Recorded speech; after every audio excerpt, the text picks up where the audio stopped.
start to put tension on my string drawback, I was like, okay, I'm gonna smoke. It's him. You can look at the horns when he's dead. I'm in the zone.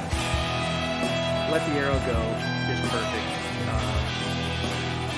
When they lose their front shoulders, that's how you know they're smoking. Went about 5-10 more yards. He probably went 20 yards total. Stepped over, tried getting back up. I saw him pull up. We rushed 4 years rods that night. We got like 156 and something like that. And then the next day we came up to 163 even. You're listening to the White Cat Outdoors podcast, bringing you to the table where we talk about the outdoors. What's going on? Episode, did you say it was 103, Nick? Yep. 103. We were having a debate while we were bringing in the intro, and Nick thinks he's been at every podcast when he hasn't. I have. So it's 103 episodes Done this now. 100 times. Nick hasn't been here for all 103. Tom's here too. He's hanging out. He missed last week, but he decided to come back. Back in action. I was actually skinning a deer last week. That's why I was absent from the show. Not my deer, Cousin Dylan's deer. Noble reason to miss. Absolutely. We'll let it slide. Yeah. You're not getting a perfect attendance award this year, though. That's all right. Sure not. I don't think I didn't get a perfect. Did I get a perfect attendance award this year? Because I didn't go to Alaska this year. No, did we record without Frank when he was hunting gators? No, because that was like a weekend trip. Yeah, because we recorded on Wednesday. I left Thursday and came back, and then we did the gator hunt one next week. Yeah. So I didn't miss. I don't think I missed this year. When was your North Carolina hunt last year? Was it like a January hunt? We did one on the phone with me last year. This is true. But that was in December, so it doesn't count. I didn't know if it was like a January late season hunt. Yeah. Where I do my part, Tom. I do other people's parts. So, anyway, we're continuing the deer camp series. We have yet to miss a deer camp series last season and this season. It continues today with our good cousin Tyler. Hey, what's going on? And we just had your brother on a couple weeks ago, so you had to show him up, and yours is definitely, I think it's bigger. It's definitely a bigger buck. Bigger buck and more character. Yeah, it's a cool buck. Yeah, definitely a cool buck. Absolutely a cool buck. Yeah. So before we get, too crazy into this, Tyler, why don't you just kind of introduce yourself a little bit? Tell us what you do and how you got into the outdoors. Yeah, what gets you outside. Oh, well, cousins with all of them. Probably been hunting since I was about 8. My dad took me out. Ever since then, just got the kick to keep going back out every year. And I guess was it turkeys or deer that more got you going? Well, I've never gotten a turkey before. I've always been more so, of a so deer is what got you. Safe to say it's deer hunting. Yeah, I've never had the success with the turkeys. Shifty bastards, I tell you what. They are tough. I tell you what, you play your cards right, buy yourself a New York license. I know a hot spot. Tom and I know where it's going. Tom knows where you can lay them down 2 at a time. Happens. Been there. I think it's going to happen again. I've been seeing a flock of 7 longbeards all deer season. Oh, man. So. Good deal. So, we don't really give a shit about Tom's turkeys right now. No, we don't. We don't. We got Tyler in studio tonight. I know, this last summer you started putting quite a bit of work in at I guess it's a deer farm, but it's not. It's not a deer farm with a fence. Yeah, it's not like a preserve or something. It's a managed property. Yeah, yes, that's a better word. Recognized by the QDMA. Yep. So talk a little bit about what got you involved at this property and what kind of things you're doing throughout the year. So that actually probably started whenever I was still in the youth. They used to invite a bunch of youth doe hunters up for the 3-day season. And I went up there a few times, and then it was actually we got closer through baseball. And then he invited me up a few times in archery, which I got a buck last year. I shot an 8-point. And then ever since then, I was just going up more and more to help him out. But over the summer, they have what's called a wood day. We'll go up for a whole day, cut up wood for the whole season. And then there's a day where you go and check all the stands. I think they have 150 different stands. How much property do they have? The main farm, I think, is about 600 acres. And then there's, I think, 6 different group of properties. But in total, I think it's 1,300 acres. Okay. So they got placed pretty well surveillanced with that many tree stands. Yeah. Now, how do you guys keep track of all those stands? Is there a map with them all on there? Because I know we've got probably close to 50 on our big farm, and there's plenty of stands where it's like, oh shit, I forgot that we had that one. Did we put a strap on that this year? So how do you guys manage that many stand locations? Now, what they have in their basement, they have a map of every single property, and they put an X right where they put a stand, and so that's how they manage where they're at, and then everything is ribboned completely to where your stand's at. Oh, so like your access trails are all ribboned, and then whenever you're getting close, they put double ribbons, and they ribbon the stand. Huh. So Are there? I know you said they're ribbon, but are there like maintained walking trails to these stands? So everything's a quiet walk-in, no matter what. Is there different trails for leaving the stands, or do you guys walk in and out the same trail? You walk in and out the same trail. Gotcha. Any like reflective marker? This is the first time I've heard of somebody that has every single stand ribboned off. It's almost like going to Peek and Peek or something, and you got like this one's like a double black diamond, or like every trail's marked. That's pretty wild. No, it's just like they'll have them marked, and then you'll just go down the trail, you'll follow the ribbons, and then if there's a Y, they'll tell you like before you go in, you take like the right Y or the left Y, and you just keep following the ribbons. Tell you what, that's a hell of a lot easier than, take a left at the fallen down tree about 40 yards down the side of the gully. You'll cross the creek by a cherry tree, walk about 30, 40 yards Can't veer off miss to it. the left. That's the key. Can't miss it. There's a cluster of poplars up there, just beyond that. So I can see why that would make it a lot easier, and especially like you said, you got invited up there for the first time as a youth doe hunter. Yeah. Instead of just sending a bunch of youth guys, on property they've never been on, it's probably made it pretty easy to find where they want you to be. And Very easy. how many cameras do you guys running with that many stands? But to be honest, that I don't know, but there's tons. There's a lot. There's a lot. More than 5. A lot more than 5. Now, with this property, I know you guys have, they do quite a bit of deer management, but how do you guys put together, like what bucks are going to be shot each year, or want to shoot? We call it a hit list. I don't know how you guys do it for yourselves, but. So what they do is they have, whenever you go into the cabin, there's a rule with 10 rules. And I think rule number 8 is the main, smallest buck you can shoot. They want shot is an 8.18 inches wide. That's the base they look for. Mm-hmm. But then also you can shoot your best buck. So say your best buck's an 8.16 inches wide. You don't have to go. You're allowed to shoot that. Okay. But then on the night before rifle, they will show they'll put on camera all the bucks that they have on camera. They're hey, these are some big guys, and they show you. They go through every property, what's on there, and then they show them all to you the night before. So how many guys do you have in camp or for that presentation? You said over 6 properties. How many guys are sitting there watching this hit list presentation? This year, I think there was 22 people up there. Wow. That's still, that's a lot of people, but at the same time, if you spread that over 6 different properties. Yeah, 1,300 total acres. Yeah.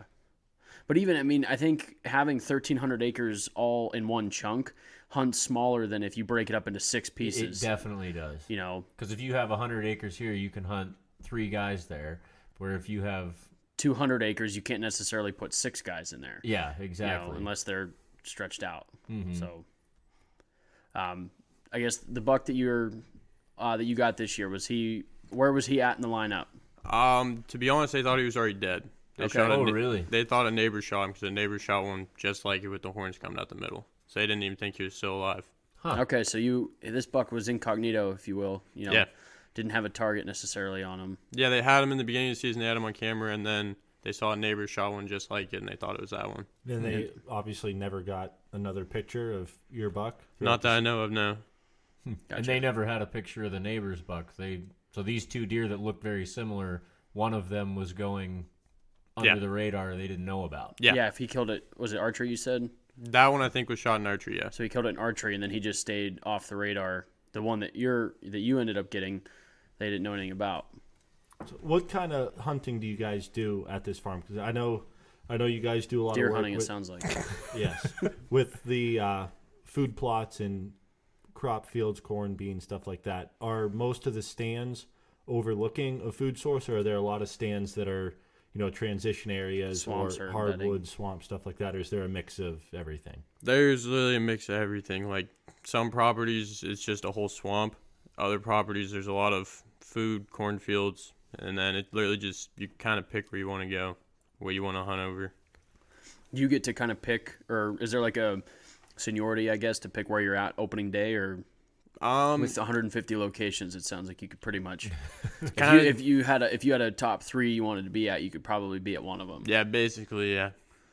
Not really much. It's just kind of whatever's open, basically. Everybody talks about it and says, I kind of want to be here. And everyone's like, okay, you do that. I'll do this. Yep.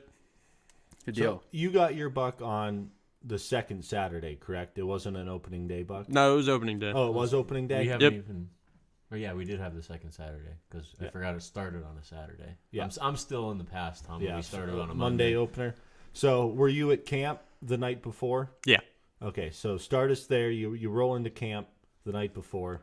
The night before, they have what's called a game dinner, and they'll cook like wild boar. They had alligator this year because they go on like a lot of different hunts. They'll have elk. So they basically cook a pretty big meal. They'll have, like this year there was alligator, smoked turkey. I think there was wild boar, pulled pork, mac and cheese. They have that big dinner. Is all the meat wild? Yes, something they killed. What That's about pretty- the mac and cheese? Well, I mean, I don't think. Comes the local dairy farm. And then after that, Grandpa Basso, he'll put on the show of like all the bucks that they have on camera and like all like the different ones and what locations they're at. And then we all kind of talk about like where you're gonna end up going hunting, and then it's kind of an early night. Oh, really? Don't stay up too late now. Huh. That is not the deer camp we go to. I mean, it depends. I mean, I sometimes. guess if you got some big ones that you're trying to get after. Yeah, you don't want to be up all night party. Some of my best bucks were shot with a hangover. That's true. How can you go wrong with a hangover, Buck? So, Can't. I guess so. What this stand you ended up killing this buck from? Yeah. Was this, did you pick this one out, or was it more like, everybody else is picking? And you're like, I'll just go here. Like, how'd you come up with this stand? A little bit of both. No one was going to the property, and then I was like, "Well, do you care if I go here?" And they said, "Sure." That was the only one that ended up going there, and I always liked the property because it's just a big swamp. Well, you And had your brother on stand with you, correct? So I you did. guys kind of want, from what I understand, you wanted a tower stand that was going to be comfortable Yep. with 2 people. Yes. So there And was. that swamp, I would imagine some guys steer away from just because of how hard a swamp is to navigate through. Not many people actually hunt that property because of the swamp, because they all just run straight to the swamp, and it's a pain to drag it out of there. Oh, yeah. But that's where the big bucks like to go. As we found out. So I guess morning of, you and your brother Corey are walking in. I guess what are your expectations? What big bucks were on camera? Yeah, when you were looking at the cameras, what did you see around that stand? There was a big 8, probably 19 inches wide, but super tall. I can show you a picture of it when this is over. That's the one that they wanted me to shoot. And then there was a big 6 that I wanted to see because it's like 22 inches wide. Jeez. no brow tines? No, it had brows, just forks. Oh, so Okay, it so- wasn't even legal. No, I just wanted to see it because It's just freaking cool. We've got 2 big illegal deer on camera this year, and it's cool, but it's frustrating. yeah. I almost shot one. I was halfway drawn at 25 yards. Oh, and that's a realized- monster. I was Oh, like, wait. oh, geez, that is not enough times.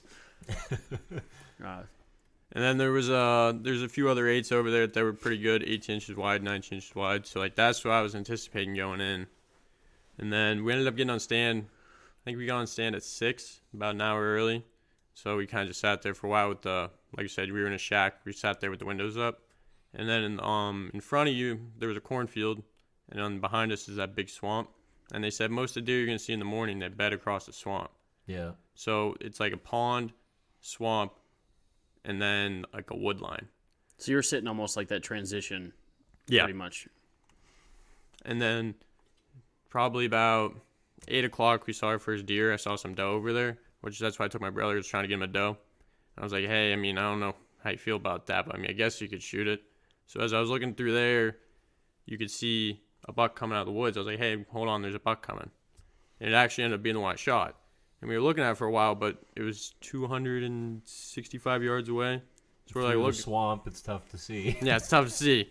We were looking at it, and I was like, I don't know. It doesn't really look that wide. Doesn't really look that big. So I was like, I don't know. I put my gun out the window. I'm looking at it. I'm like, all right, it looks pretty good. I'm going to shoot it. And whenever I go shoot it, disappeared. Didn't know where it went.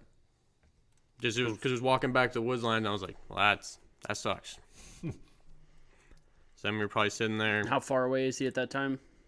270 yards. Okay, so he's still at that. Still at your Okay. max distance, basically, to see him. He's right at the wood line. Okay. So like, cause like I said, it goes pond, swamp, and there's like maybe 30 yards of wood, and that's another swamp behind it. Okay. So he's like right in He's that just little cruising that little strip. yeah. And then those doe were still out there. See him, then they disappear. And I was like, okay, so they probably like left, went through the swamp or something. And it wasn't until probably about 9:30, 10 o'clock. I was looking at the binoculars over there, and I saw a doe stand up. So I was like, okay, I told my brother. We're looking at him, and he goes, I don't know.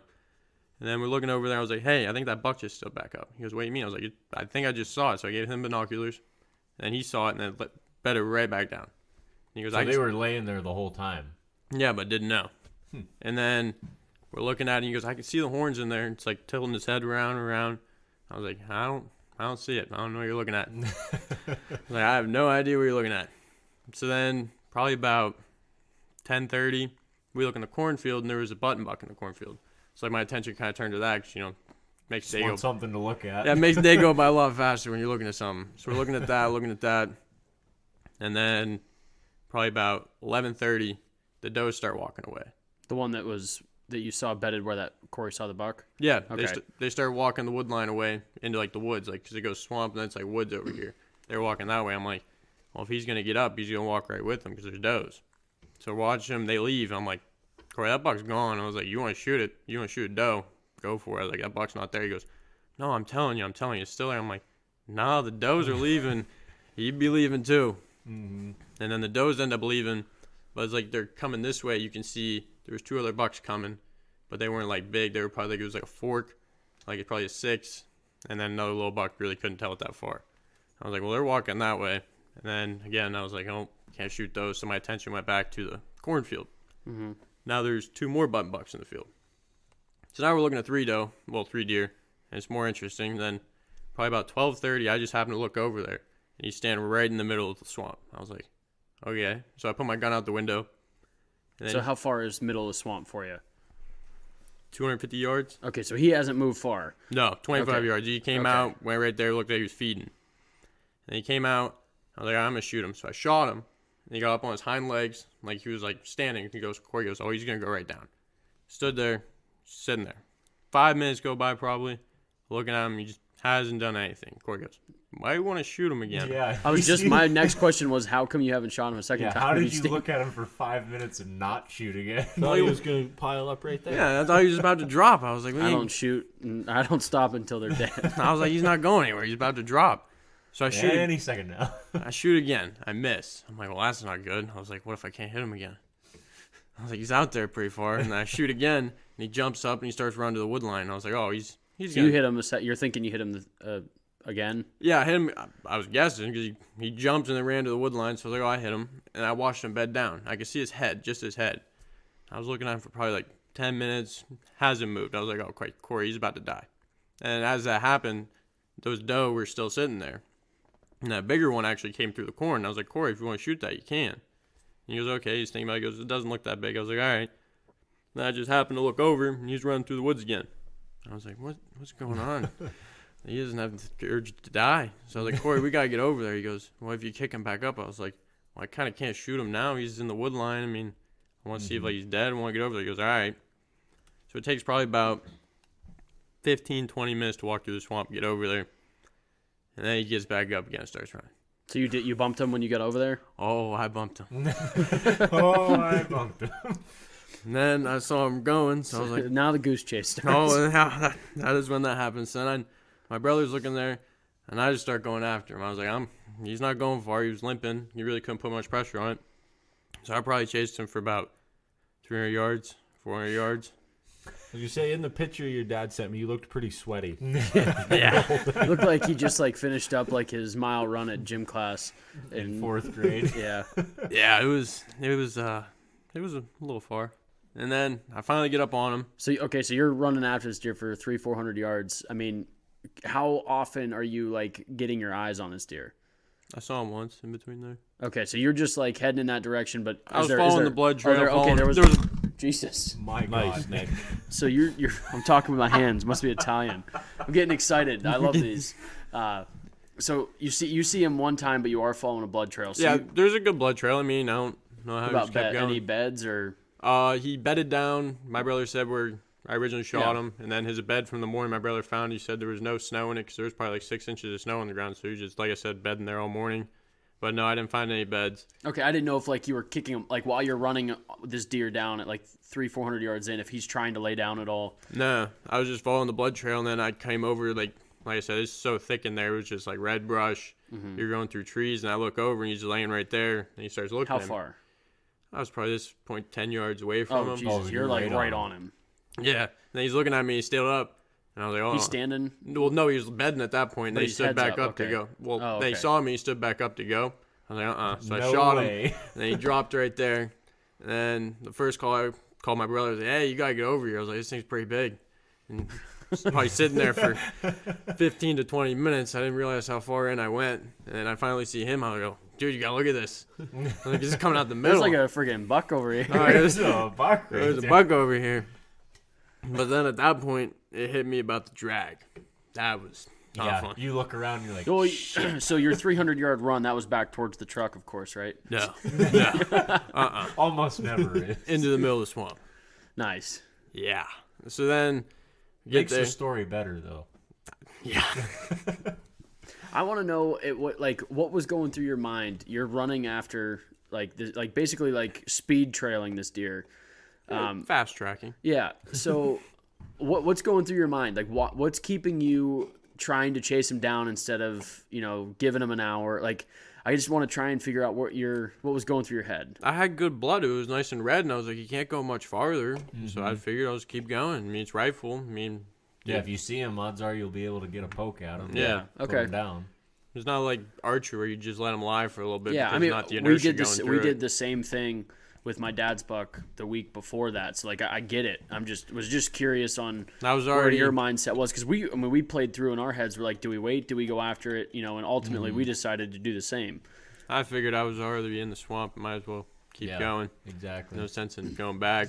Yeah, you don't want to have to think about what if I would have just done this or So I mean, I think you made the right call. Obviously, the buck's It's dead. yeah, it's dead. So It's in the freezer. It's in the freezer. So you chase this thing down, you get inside 10 yards finally, you make your final shot on him. At this point, you still don't know what he is. Go Nope. through your first thoughts when you probably, as soon as you shot, I'm assuming you went right to the buck. We were probably in stand after my first. Oh No, like I'm in the saying woods? you Oh, shot him. Yeah, then I went right to him. Okay, so what's running through your head as soon as you get up to him? Well, initially I thought he was an 8 or a 9 because my brother said he thought he saw a kicker, and I was like, okay, so I'm going up on like 8 or 9. And then as soon as I see him, he had these 2 horns. I was like, whoa, I've never seen that before. And like, I don't know, just the adrenaline. It was pretty crazy. And then it had split brows. I was like, this thing's got kickers everywhere. So what was it? It was 11, 12? How many points did it have? An 11 with 11. 11, but I guess you could call it 12, but it's an 11. Okay.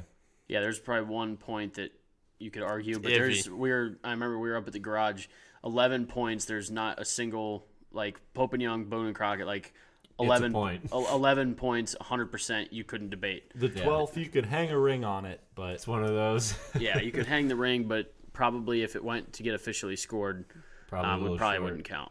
Right on. But I mean, it's I think it's a typical 8 frame. Yes. But then it's got 2 legit tines growing into the center, and then split That's brows. wild. It's yeah, it's the a crazy really thing cool. is it's an 11 point with kickers, but it's symmetrical. Yeah. It's Yeah. perfectly symmetrical. That's The wild. tines come out at the same side, on both sides. Yeah, And it's they come out of the bottom of the beam towards the middle. It's like mid beam. That's It's weird. Different. Yeah, that's. I've never wild. seen anything like it. And then for it to do it equally on each side, it Yeah. literally is a mirror image on both sides. Both had split brows, both had the the kickers. yeah, because it's not like a crab claw or at the top. It's straight out, 90 degrees out the side from inside the rack. That's wild. So I'm assuming you're obviously this one's getting the shoulder mount, right? Yep, it's at the taxidermist. Good deal. So you call Corey, tell him, hey, you got to get over here. Yeah, and then it took him 15, 20 minutes. I was like, what's he doing? I was like, you get lost? Just follow my foot trail. I was like, you got to follow me. And then he finally got over there. Realized he's not running. I guess, yeah. That would be the difference. Didn't realize how far I went. Oh, I mean, I'm sure just adrenaline's carrying you. Yeah. And then he got there, we took a picture, sent it to my dad. You know, I sent it to the group chat, showed everyone. And then up there, you don't gut them. You take them back with the guts in them, and they want a live weight. And So then, that sounds awfully convenient for you on where you're at. Yeah, you got to drag a full weight deer. once I got back, they Drop asked, 50 pounds at the swamp, you know. well, yeah, once I got back, they said, "Oh, you got it?" And I was like, "No, because every other deer I shot here, you keep the guts in it. You guys want the weight with the guts and without the guts, because they record it all for the QDMA. They write it down on a sheet and everything. They're like, oh, well, this one was a little different. You probably could have gutted it." I was like, Well, you should have told me I was that. like, oh, okay, If you're hunting this property in the swamp, go ahead and gut it. It builds character. yeah, Yeah. So yeah, let's hear about this drag out. That had to be. You fun. gotta love a good drag. no, yeah, good drag. I'm sure you had like some really nice paracord to drag this thing out, or did you just grab it by the rack? Or Well, I actually had my backpack, so I took it, and my grandpa a few years back, Fulton, he bought me it's what a backpack thing. So it goes around your shoulders and goes around your waist, and it's got a drag rope on behind it. So I put that on, and it was actually, I don't want to say nice, but definitely helped a lot. Definitely wasn't nice. they say, yeah, trying to truck that through 5-6 inches of snow through the swamp. I'm sure there's a few down logs. Like, Everywhere. how long did it? You said you shot it originally at what, like 12:30? 12:30. About what time? It was about almost dark, I bet you, by the time you were getting back to the camp. Well, we actually got back on a stand at 3 o'clock.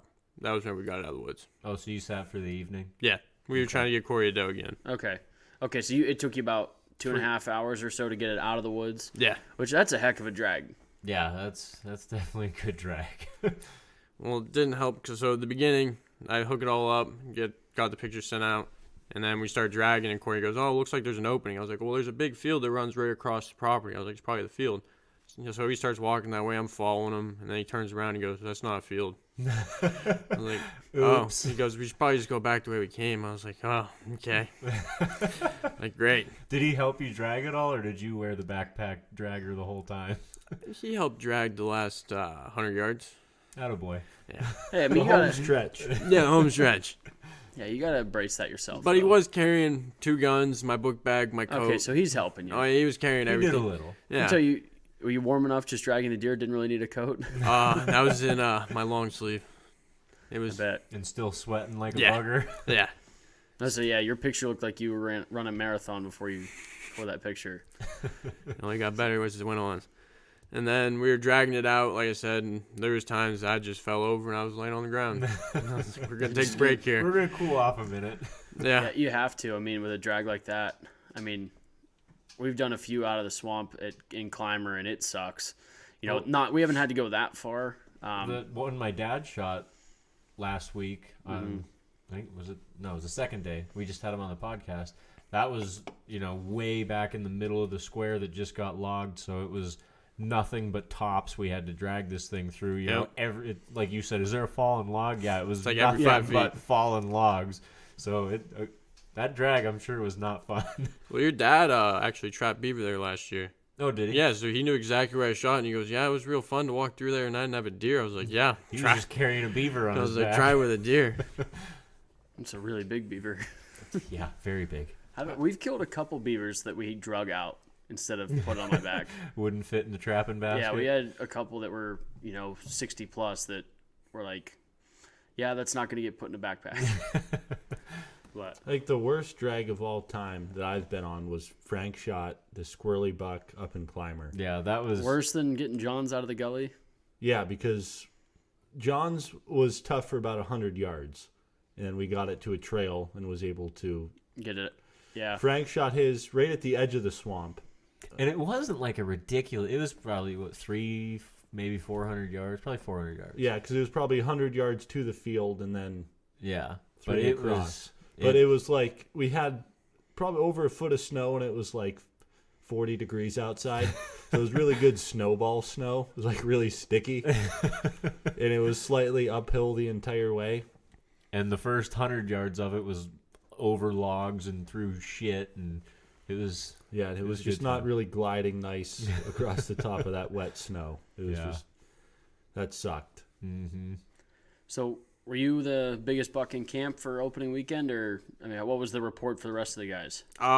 There was a 7-point, which would have been an 8-point, but it was broken off, probably about 19 inches wide. maybe 20. It was pretty wide and it was tall. The impressive part was it still weighed 190 pounds after rut. That's a big deer. Yeah, it was a big deer. Yeah, after the rut. Because I always 25%. 25%. I was gonna say, yeah, they lose a lot of their body weight. Mm-hmm. And then there was another 8-point, about 18 inches wide, with a broken off tine that was shot. Nice. Good deal. Sounds like a good opening day. Heck Yeah, you guys had a really Yeah. good one. So, I guess do you still have a doe tag, or have you pretty much been taking the season off from that point? I shot a doe opening night of archery. Oh, okay. So you're all tagged out then. Yeah, because I also shot another one with my compound. I got my first compound deer Nice. this year. Good deal. So you I got didn't know your you got a compound. punched your doe tag, your bonus tag, and your buck tag. Yes. It's a good That's year. a full year. Yeah, it's Yeah, I tough to didn't beat realize that. you were hunting with a compound. Not at the beginning of the season because my compound blew up about 2 weeks before the season.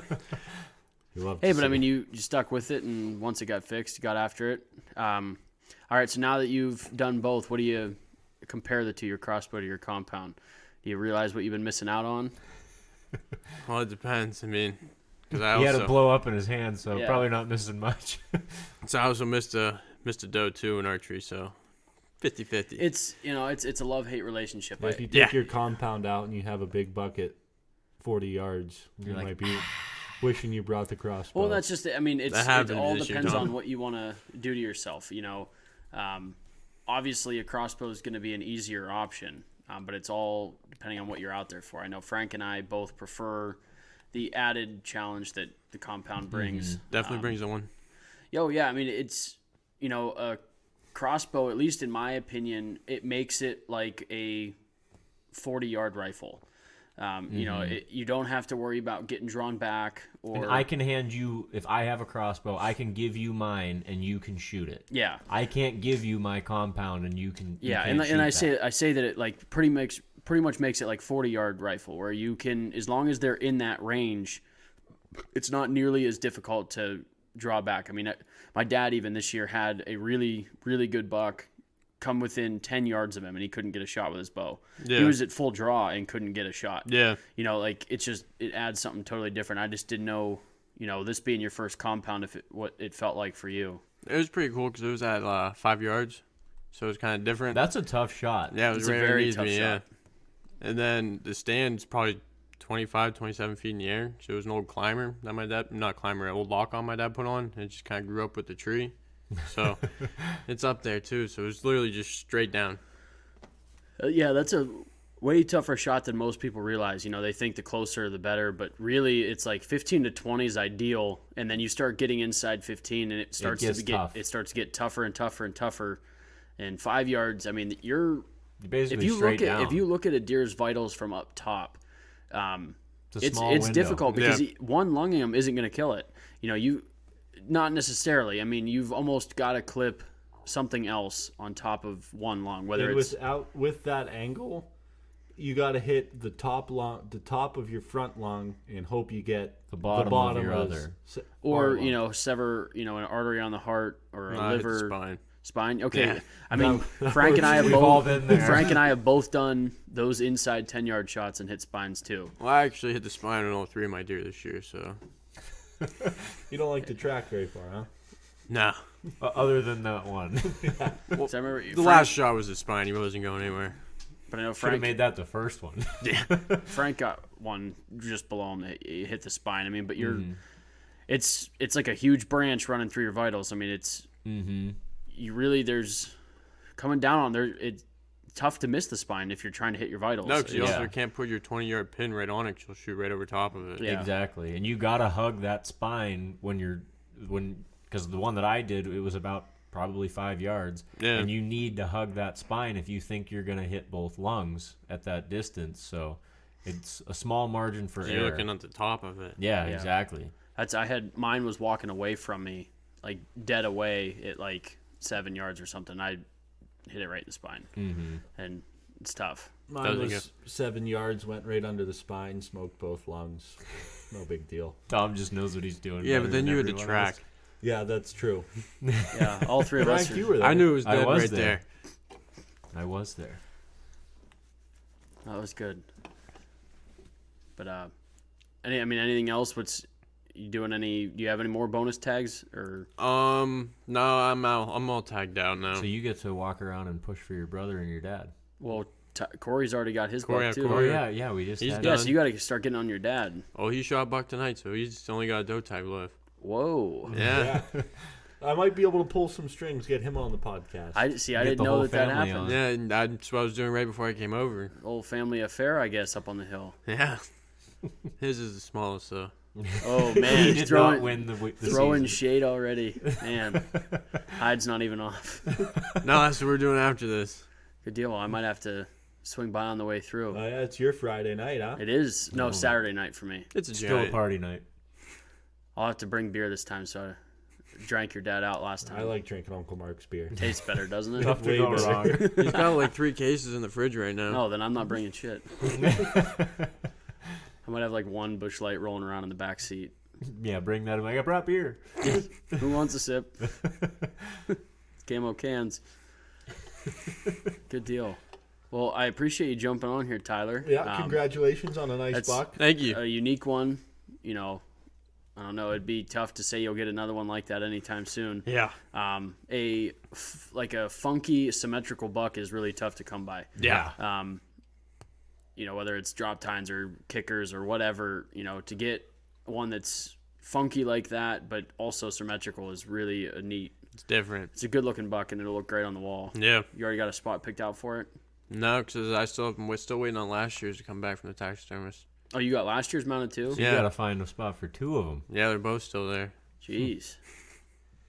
Well, taxidermy was slow last year. I know Frank, it took him quite a while to get. They just get hung up at the tannery. Yeah, every time. So, well, I guess I didn't realize you were getting last year's buck mounted too. Yeah. Start taking over your dad's wall space. Yeah. Have to move his to the side. Perfect. I guess we'll wrap it up there. It sounds like we got some deer to clean up, and you know, I heard maybe somebody sitting at the table also has one down. Who knows? Who knows? Tune in next week to find out. Yeah. So we'll just leave it with that. If you know, why don't you just act like the rest of us here and make sure you guys are all still getting outside?